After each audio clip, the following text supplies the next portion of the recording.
All right, this is a fun one. The Volkswagen electric minibus is finally coming to the US, and I got it right here.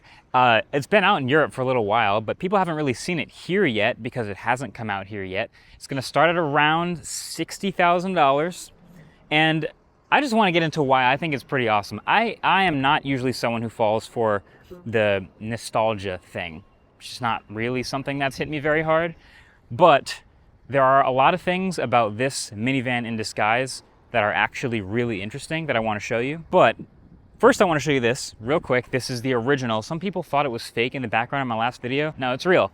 This is the minibus from the 60s that was such a hit. And when I started posting about this thing online, the #1 negative comment that I saw, not really super negative, but the #1 negative comment I saw was, I wish that Volkswagen had taken the exact design. I wish they didn't change a thing. I wish they just took the old 60s minibus and just made that electric. And I get it, that thing is a classic. It's very friendly looking, it's great, but let's be real. There are a lot of things that have changed about cars since then. Rules have changed, roads have changed, safety regulations have changed. There's just some things that they had to modernize. So the challenge for Volkswagen was to modernize the minibus and to convince you that what they're able to do with this new thing is worth the change. They couldn't do that again, but they could do this. And personally, I'm convinced, but I'm gonna show you all the things and I'll let you be the judge if you're convinced too. So obviously on the outside, it's gonna be a bit different. You can tell it's bigger. I usually don't have vehicles side by side here in parking spaces, but you can tell the new minibus is bigger, but it is large minivan size, 3 rows. It's a longer wheelbase than the version that is in Europe right now, which I think is just 2 rows. So full-on minivan in disguise here. But you've got a lot of the signature things that were obviously cool about the old minibus. I thought that giant Volkswagen logo was hilarious, but hey, look, they kept it. They didn't keep the round headlights, but they did integrate these headlights and a bar up at the front here. You've got this cooling down here for the battery and even a little bit of aero features. You've got these big 21-inch wheels with a disc in the middle, and I'd say that actually does fairly well replicate the old style of wheel, which is obviously smaller. But a nice bonus is that's actually good for aerodynamics. So lucky for Volkswagen, they didn't have to go too crazy here. They just kept the disc look. Not great for cooling, but that's okay. Then you get to slide profile, and that's where you really can feel the minivan happening. It's a van, that's a sliding door. And we'll get to the rest of that, but you know, still has minibus aesthetics. Then you get to the back and it's the flat back. So that doesn't really shock people. Obviously they had to redesign the lights again. Well, they didn't have to. I guess they could have gone with the same look, but they do have a full-on taillight bar across the back, a rear windshield wiper. They added some stuff, you know, they added a sunroof, which we'll get to. But I do think they kept the general shape pretty close. They also have another colorway of this thing that I've seen that looks even more like the classic, so maybe that would make people happier if they were looking for a more one-to-one replica. But it's the inside that's really convincing me, so I think we should just jump right into the inside, get to the practicality and what it's like to really live with this thing. So here's the driver's seat of the minibus. Okay, now it looks like we're in a Volkswagen ID.4. This little mini screen behind the steering wheel, this ID.4 steering wheel, and this screen right here, basically from the ID.4. Now, I haven't mentioned the specs yet in this video, and there's a reason for that. It almost feels like it dampers the whole thing, but I am gonna have to get to it anyway, so I might as well just jump into it here. When you think minibus, what do you think? You think road trip, right? But when you think road trip, you think good range, I think, usually. And the range on the minibus is not great. So we're looking at 250 miles of range, really maxed out. And it can charge relatively quickly, but it's not the biggest range in the world, and it's not the best road tripping EV on paper. But maybe you'll be convinced by the rest of the features. First of all, I've never seen so much hidden storage all around this, I think, charming, but also nicely throwback-ish interior. So like I said, again, you've got these materials up here that are sort of newish. It's like ID.4 looking. All of these controls are like the ID.4. But then you've got this double-decker storage here in the door. So water bottles or large items down here. And then small items can slide back if you want, but they can go in this little grippy area right here. Cool. Then you've got a little area on the left next to the steering wheel, which I think is perfect for the key. That can drop right in there. Then on the right side is a slot to wireless charge your phone, or you can plug it in via USB Type-C. There's 2 USB-C ports there. So if you've got a phone, drop it in there. It does wireless CarPlay, it does Android Auto, but then there's also some storage over here. This is a nice little double-decker storage again. Drop your items in there with this nice little lip, or use the actual glove box, which is a pretty large one. Then there's the double-decker storage over here with a USB Type-C port. So on this side, it's just a switch to open the trunk, but on the passenger side, there's a USB Type-C port there. There's hidden cup holders up at the front there if you want to drop those down, or if you want to use the center console storage, there's a hidden drawer right there. There's a whole bunch of exposed storage up here, which is nice. Plus these dividers can move around, but they also double serve as a bottle opener and an ice scraper if you want. There's also storage back here for the rear seat, which is nice. And then this whole thing, if you press this button, actually can be completely removed from the car. Now, I wouldn't do that because then you kind of leave, you leave this exposed area with these notches right here, but maybe if you were fully loading this thing up for a road trip, you would want to remove the center console. But I think this storage is kind of handy, so I'm leaving it. But yeah, you can literally take out this entire thing. And I also wanted to show you something because above my head, there's a frosted glass sunroof, which is pretty nice, especially for a minivan that usually doesn't have all of that, but that's a pretty big sunroof.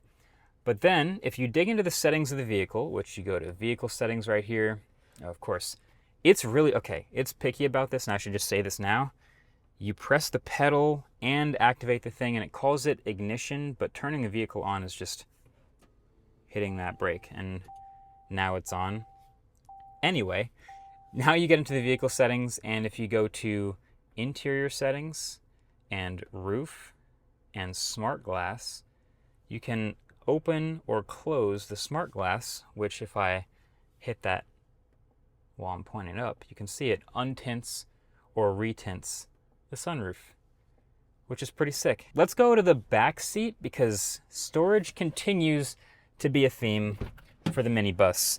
It's gigantic. So obviously, or maybe it's not obvious, but big sliding door. Big sliding door, baby. That's how you get in. But look, this was my 6'3" driving position, and I'm gonna jump in behind this in the second row in a third-row vehicle, and that's a lot of legroom. That is a ton. I can kick back, hit the button here, it'll close automatically. I am living with this amount of space. This is awesome. So double seat back storage. Maybe you put your phone up here, but you got larger items down there if you want. Double decker storage in the door again, so you can slot some stuff in there. USB Type-C port, so if you want to just drop your phone in and charge it, that's great for the back seat. Larger items like water bottles. There isn't a whole bunch of like cup holders in the middle like there normally are, but I feel like that's at least a good spot for a water bottle. And then again, like I said, there's that storage way up here if I want to drop some more stuff. But this is an expansive second row.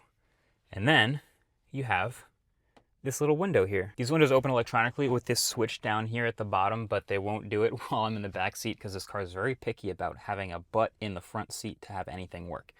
But anyway, yeah, this will slide open, which is kind of around the same size as those old minibus windows, so that's pretty cool.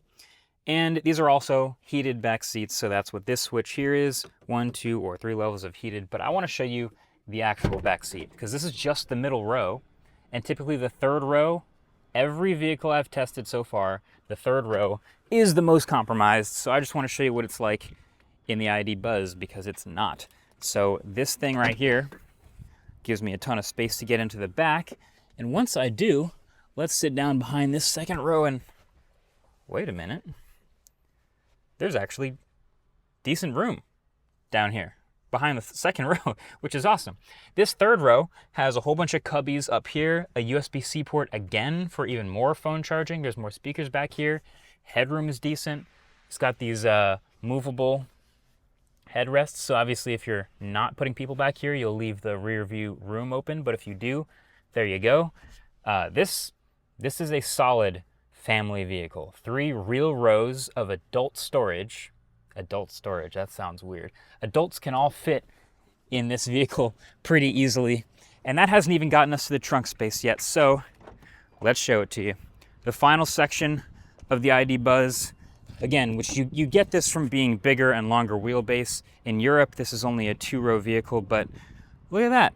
Nice little bit of storage, which you can pop up and store things in here. These are removable, obviously. And then this is a full-on bench, which is removable.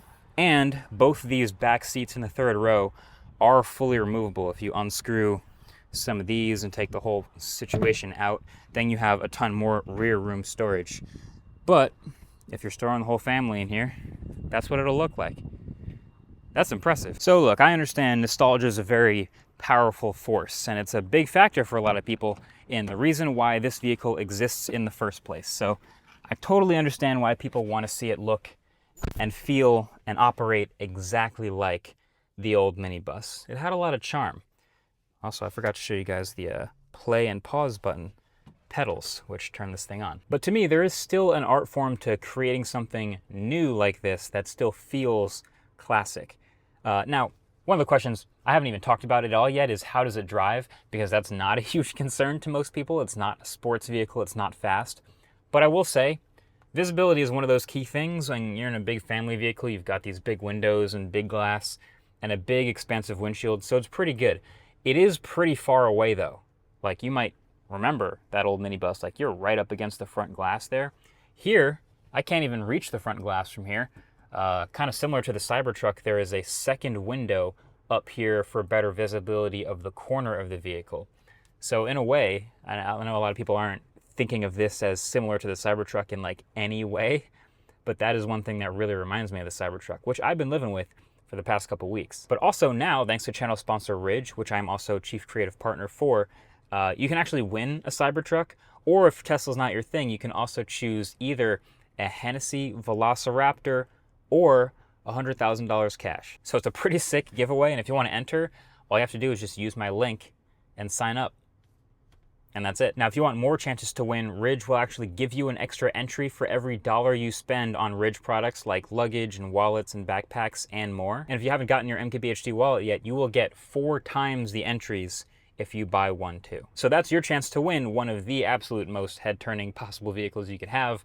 By heading over to ridge.com/MKBHD, you can sign up to win either that gold-plated Cybertruck or the Hennessy Velociraptor or $100,000 cash. But that actually brings me to the question I wanted to leave you with on the ID.Buzz is, does it actually speak to you? Now that you've seen like what it's actually like inside, what you actually get from modernizing it, like heated, massaging front seats, CarPlay, Android Auto, an HUD up there, a pretty sweet section rear visibility, rear legroom, like the headroom, all the stuff that you get with this for $60,000 plus and for less than 250 miles of range.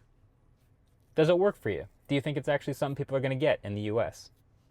I think it's charming. I think a lot of people will look over the lack of specs just to have something that's a little bit different, something that's not quite a minivan, but that you can still fit the family in, something that's not a Pacifica or a Toyota Sienna, but kind of turns heads like something like a Cybertruck. It's fascinating. I'm curious what you guys think, so I'll be hanging out in the comments below. Either way, thanks for watching. Catch you guys in the next one. Peace.